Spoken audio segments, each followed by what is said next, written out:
about is how you can manage iPads in your classroom with Apple Classroom.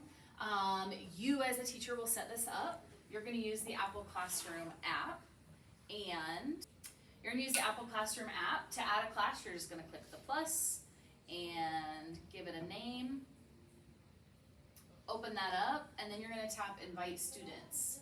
Your students then will go into settings, and they will see Classroom here on their iPad, and that is where they will tap your class and enter that class code. Once you have students in your class, you can then use the tools across the top to push them into specific apps and lock them in. You can lock their devices, you can view their screens, and you can airdrop to the entire class at one time. So if you need help setting that up, we can definitely help you with that. When we're working on engagement strategies, we're going to be grouping our students. Recommendation for grouping our students is that it's both visible and random. So the randomness is in how we choose to divide them up, and the visible is that our students can see that what we're doing is random and we're not hiding how we're grouping from them. So if we visibly randomly group our students, we're going to see increased student engagement and enthusiasm. They're going to get to work with different people, share different ideas. Over time, you'll notice those social barriers start to break down, their willingness to work with different people. Big one is over time, again, they will start trusting that they're going to get the information from their group and from other people that they're talking to, so they won't always rely on the teacher to be the helper. And so how do we do that? Some ways that we can visibly randomly group students is by a picker wheel or a group wheel or a group divider. You can put in your students, it will randomly organize them and show up on your screen for you that way so they can just see which group they're in. This is the same idea, splits them into separate groups. We can just sort cards by counting the number of students we have in our classroom, pulling out 2 to 3 of the same suits and having them match up that way. This is called soul partner. So if you notice during class that you just quickly, your students are sitting there too long, you need to get up and chat with each other and discuss something, have them go pick another student that has the most similar shoes to them to get them talking to someone else. The visibly random groupings fit into the knee indicator of engagement, and this is one of the indicators that administrators are using when they come into your classroom to evaluate. But we wanted to extend that knee indicator of engagement also into the idea of critical thinking a little bit by presenting the idea of puzzling problems. Puzzling problem is something that we give to students where they work through the problem themselves to try to come up with a solution. And there are 4 benefits to the puzzling problem. The first is that it promotes self-learning. And it's really hard for us teachers when we get into the classroom. We are the experts in the classroom in our field. And so often we feel like we have to give all of the information. But what the puzzling problem allows is it allows us to kind of back up and allow the student to do some learning based upon information that we've given them. It engages with real world problems so we can bring the outside into the classroom. The third one I believe is the most important, and that is that it develops transferable skills.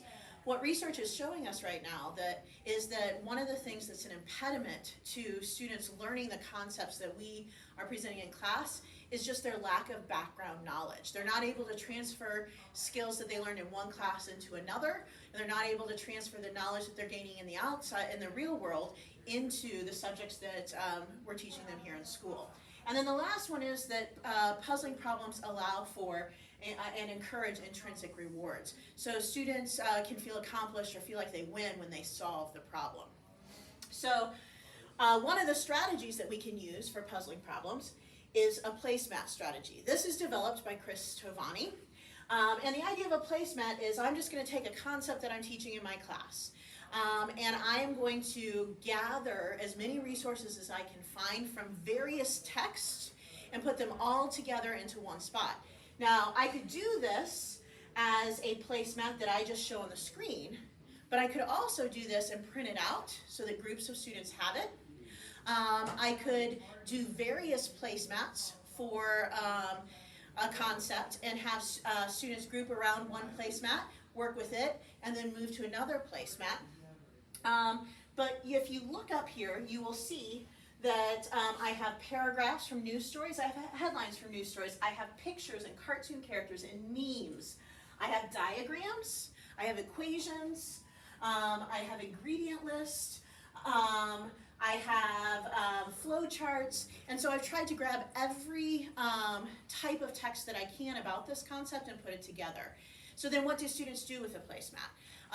The easiest thing for students to do is at the beginning of a unit, you give them this placemat and you ask them to write down what they notice when it comes to the connection of these items on the placemat and what they wonder. So questions that they may have based upon these items.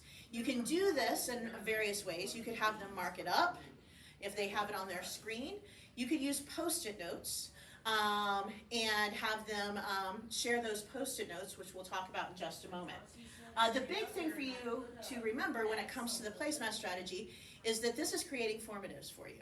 So when you get this information back from students, you will see how much they know about this concept already. So maybe I thought I needed to start over here at the very, very beginning, but I'm learning that they know some things, so I can move a little bit further and go a little bit more in depth than I had planned. There's a second formative built in here.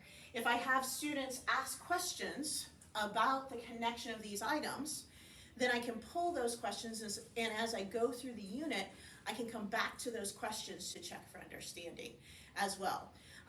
And some people suggested even using a placemat at the end of the unit as a great review of the unit for them before a summative test. So these placemats have multiple uses should you choose to use them.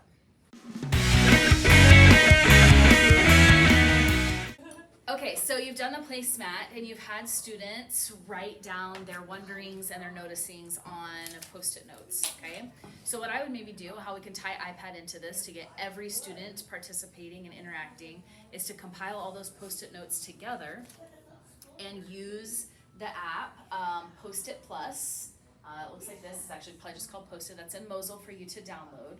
When you open it up, it's going to look like this. You're creating boards of Post-it notes. And so what I'm going to do is capture my notes, and I'm just going to hold it over the top of those notes and let it focus in and hold it as still as possible. I'm going to press and hold, and it's going to capture a picture of all of those Post-it notes, okay? And then I'm going to tap Create, and it's going to put those all on a whiteboard that's zoomable for me. I can now tap and drag these Post-its out into different groups. So I could put different categories together to group commonalities. Sometimes maybe I'll have an outlier group. Sometimes things don't quite fit. But I can also then rename these. So I could call this one my water sources. Okay, so I would continue. I would have students group, and I would also have them increase that critical thinking by then labeling those different groups. Some additional features of this tool are that I can recognize handwriting, so that when students do that, they can then use screen readers to read those Post-it notes to them. Down here at the bottom, there is a little markup tool so that they can add annotations to those individual Post-it notes, and it saves for them as well. And then they can actually export this as a PDF or a PNG to turn into Canvas with their additional thoughts, so you get a little assessment where each individual student's thinking is with those Post-it notes.